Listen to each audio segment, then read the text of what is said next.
I would like to say Kansas City's going to learn from this and move forward and become a better team.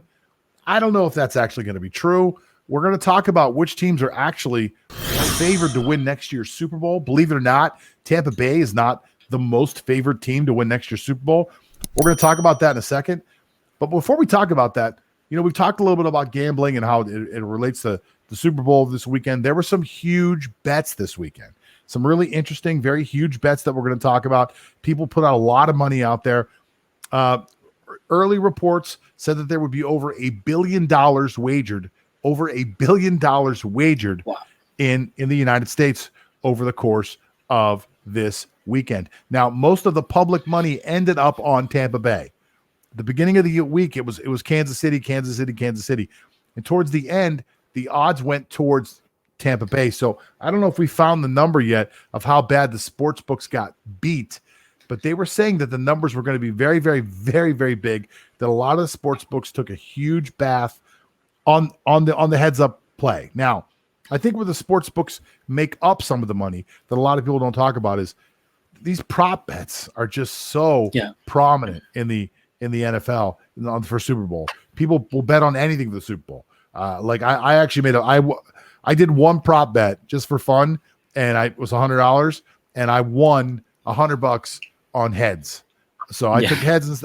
I took heads instead of tails. I went back and looked at the last 5 years to see what the trend was, and I went against what the trend was, and it really worked out for me. So I made an extra $100 doing that, which was interesting. Can you tell me about some other interesting bets that happened out there this week? Okay, so speak of prop bets, so before we continue, so a lot of people were ticked off when they cut away from Bruce Arians being showered by the Gatorade because the bettors would have wanted to see the color, but I guess it turned to be orange. I'm not mistaken. Okay, so for the more prominent bets in the Super Bowl, so there's this hip hop artist by the name of French Montana who actually made a video that he laid $250,000 for Tampa Bay to win the Super Bowl. So I'm not sure what kind of bet it is, but I'm sure that he had a massive payoff because, well, the Buccaneers won big. Yeah, so if he took the spread, 250 would probably net him like 220. If he took the straight up, if he took the straight up bet, 250 would have won him about $300K. Yeah. So it's a heck of a bet, man. It's brave as hell. But if you got that kind of money to throw around, why not? Yeah, definitely, totally. Yeah. Who else? So here's another interesting bet. So the wager is not as big as French Montana's, but it's just $500. But it's a parlay actually. So the parlay is Leonard Fournette, anytime touchdown scorer, check. Okay. Rob Gronkowski, anytime touchdown scorer, check. Rob Gronkowski again over 29.5 receiving yards, another check. And the fourth check, Antonio Brown, anytime touchdown scorer as well. So from that $500, this guy won $25,808.26. So do you know who that bet was?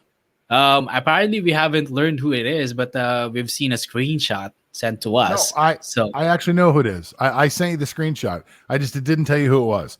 Can you guess who it is? It's somebody else who has a podcast radio show. Oh, so we've referenced about him multiple times in this game, in this show. So probably Pat McAfee. It was actually Pat McAfee. I follow Pat McAfee on Twitter. He had showed the bet about an hour before the game, and then he won the bet. Yeah. Yeah, at least he got this bet right because he laid like 30,000 on tails, if I'm not mistaken, and got it wrong. He lost tails, but I believe he also put 30,000 on Tampa. So look, if he won 30,000 on Tampa, 125 on this, lost that. So he made money. I mean, unless he just did stupid stuff, he made himself some money over this weekend. And a lot of bettors did.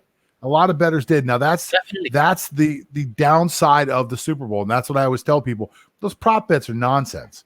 I mean, I put $100 on heads or tails just to say I got to bet heads or tails. But I had big money riding on Tampa, and I had big money riding on the under. And that's what I would recommend to people. But these prop bets, it's nonsense. It's just, if you want to bet on something, bet on something. Look, the guy bet $500 and won $25,000. Pure and total luck. Good for him. I'm happy when that happens to people. You can make 50 times your money, 50 times your money just like that. Hey, good for you, buddy. Any more? You got any more huge bets out there?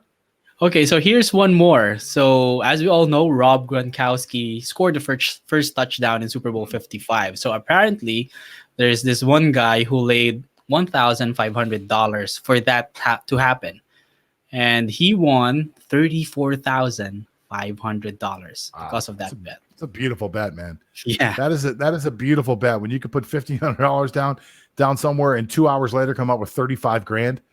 That is a beautiful, beautiful, beautiful bet, man. Good for that guy. God bless him. God bless him. It's definitely off to a vacation wherein it's COVID like free or like less restrictions. Yeah.